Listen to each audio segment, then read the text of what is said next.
Hi guys, I'm live. How you guys doing? This video is unique in that it's got background music of me playing. So if I can't get copyrighted for having background music in this case because it's my own playing. So if you hear any music in the background, that's the live I just did, or at least part of it. That's what's playing on YouTube on my TV. I think that's unique. And I just wanted to discuss my musical process, just for the moment, you know. First of all, I think I added rhythm to the jam a little bit more than I used to do today. Like I'm starting to play in time, not meaning that I have good time, but that I'm playing to something that is time.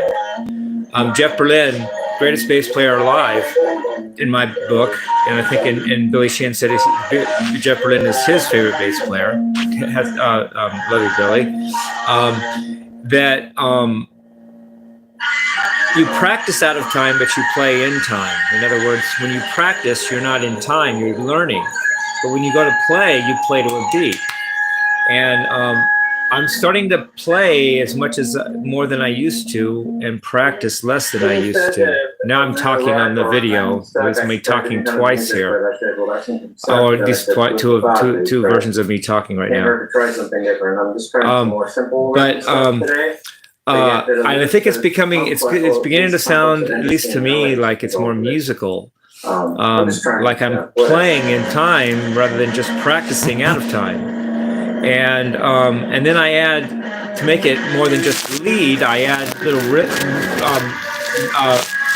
rhythm parts, you know, to make it sound like kind of like little songs. And it's more fun to me to play that way. And I get more relaxed when I play that way because I just feel the time is flowing rather than just I'm stuck in one position and I'm practicing and I'm never going to get out of this moment. So I'm making progress there. And then another way I'm making progress, it may be regress, but it's one change either way, is I'm finally beginning to just get sick of doing music theory. Maybe I think I've done it enough. Maybe I think I know it enough. I mean, you can never know everything about anything. But I think maybe after 37 or 38 years of study of music theory, maybe it's time to start to let that go and realize that I'm just tired of it. You know, I'm tired of thinking about it so much, and I think that's progress because I'm going to be doing something with my thought, and that's going to be more like composing or making music in a more relaxed state rather than just sitting around stressing about music theory all the time. And I'm not saying I'm Eric Johnson, but Eric Johnson did a video in 2006 called Anaheim, where he played the Grove, and Anaheim is my favorite music DVD.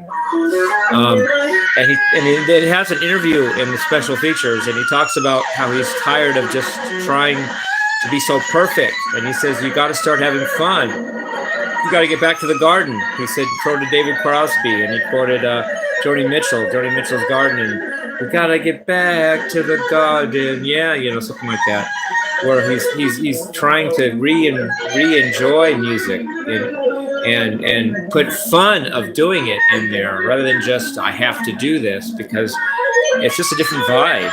And when I first heard the Anaheim concert by Eric, the first time I heard it, I was laughing all the way through it because it sounded like he was making so many mistakes.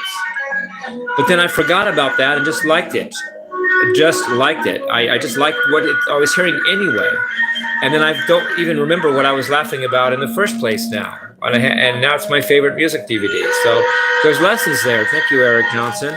And Eric did that when he was 52 because he was born in 54, and that video was in 2006. So depending on when his birthday is and when that video was shot. I'm 58, so at the very least, Eric, you got 6 years on me because I'm 6 years later than he was when he was starting to say, just have fun.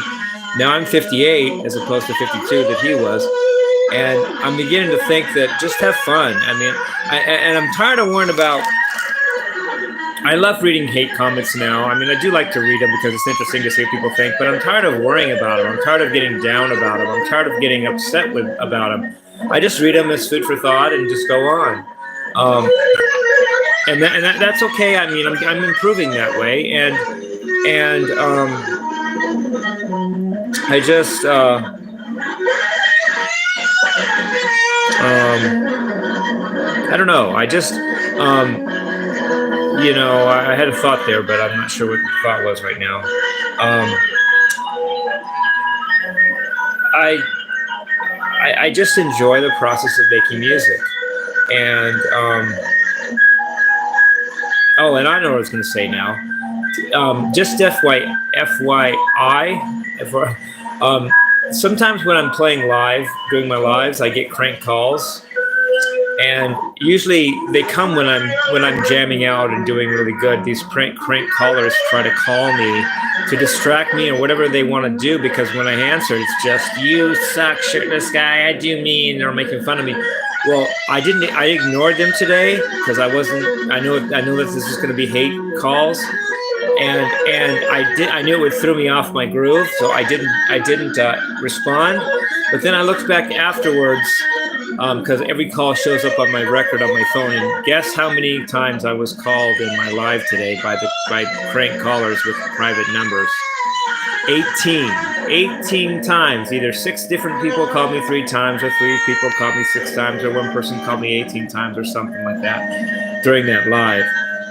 I got called 18 times to try to distract me and get me off my game and throw me off my groove, and I didn't do it because I know it's just going to be the same thing. If people want to call me, if you call me when I'm not playing, I will answer you, especially David Lee Roth, love you, Billy Sheehan, Mick Mars, Tommy Shaw, you know, Baz, people that call me, you know, Don Henley, Joe Walsh called me yesterday. I gave him a hard time. I shouldn't have, probably.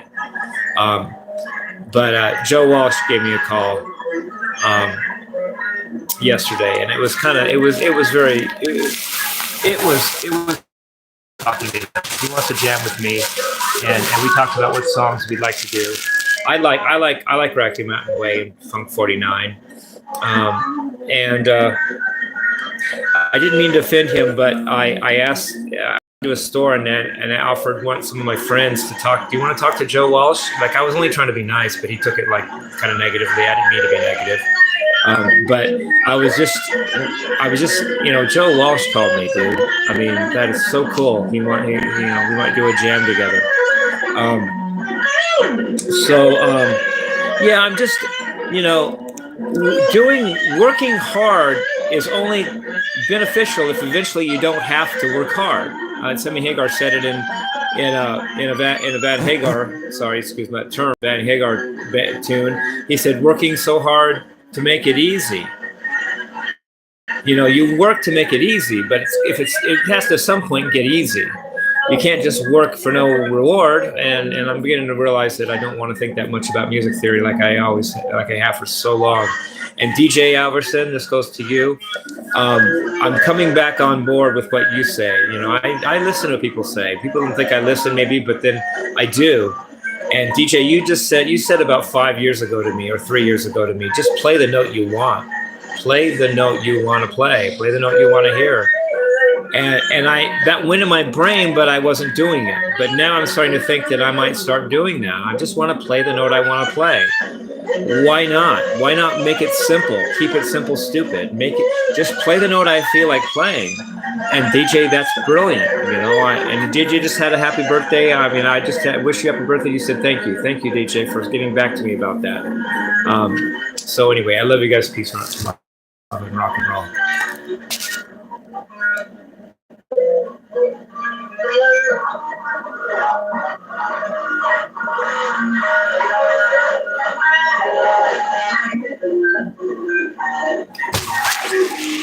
I got a caller. I can't turn the video off because someone's calling me. Love you guys. The button is underneath, the X arrow is underneath the video off. Love you guys. Peace and rock.